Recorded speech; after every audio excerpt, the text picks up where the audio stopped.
పదాలు తెలియని పెదవులకు అమృతవాక్యం అమ్మ. సంతానలేమి సమస్యతో బాధపడుతున్న ప్రతి స్త్రీమూర్తి బాధను మేము అర్థం చేసుకోగలం. 49 వైసీపీ అభిమానులకు ఏ సంవత్సరం గుర్తున్నా లేకపోయినా 2023 సంవత్సరాన్ని మాత్రం ఖచ్చితంగా గుర్తుంటుంది.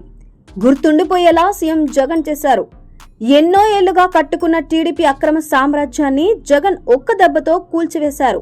2019 ఎన్నికల్లో టీడీపీ ఓడిపోవడం ఒకెత్తైతే ఓడిపోయిన దగ్గర నుంచి జరిగిన పరిణామాలు మరో ఎత్తు.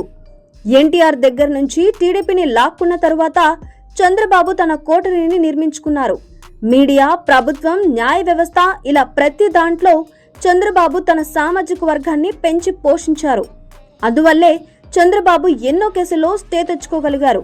వైఎస్ఆర్ సైతం చంద్రబాబును ఏం చేయలేకపోయారంటే చంద్రబాబు కోటరీ ఎంత బలంగా ఉందో అర్థం చేసుకోవచ్చు. అయితే జగన్ అధికారంలోకి వచ్చిన తరువాత చంద్రబాబు టార్గెట్ గానే రాజకీయాలు నడిపారు. టీడీపీ మూల స్తంభాలు జగన్ కొట్టిన దెబ్బ గురించి ఎంత చెప్పుకున్నా తక్కువే. ముఖ్యంగా ఎల్లో మీడియా కుట్రల గురించి జగన్ పదే పదే ప్రజలకు వివరించడంలో సక్సెస్ అయ్యారు. ఈనాడు, ఆంధ్రజ్యోతిలపై జగన్ మొదటి నుంచి కూడా వ్యతిరేకంగానే ఉన్నారు. ఈ రెండు మీడియా సంస్థలు కూడా చంద్రబాబుకు అనుకూలంగా ఉంటాయని ప్రజలకు తెలియజేశారు. ఇక జగన్ రాజకీయ జీవితంలో చెప్పుకోవాల్సింది ఏదైనా ఉంది అంటే అది ఈనాడు అధిపతి రామోజీరావును టచ్ చేయడమే. మార్గదర్శి కేసుల్లో సిఐడి అధికారులను రామోజీరావు ఇంటికి పంపించిన ఘనత ఖచ్చితంగా జగన్ కు దక్కుతుంది.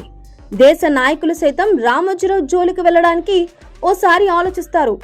అలాంటిది జగన్ ఏకంగా రామోజీరావు ఇంటికి సిఐడి అధికారులను పంపించి పెద్ద సాహసమే చేశారని చెప్పాలి. జగన్ దెబ్బకు రామోజీరావు ఏకంగా బెడ్పై పడుకొని ఓ వీడియోను కూడా విడుదల చేశారు. ఇక తన 40 ఏళ్ల రాజకీయ జీవితంలో ఎప్పుడు చూడని రోజులను చంద్రబాబు ఈ 4 ఏళ్లలో చూసేశారు. చంద్రబాబుకు జగన్ ఇచ్చిన మాస్టర్ స్ట్రోకులు ఇన్ని కావు.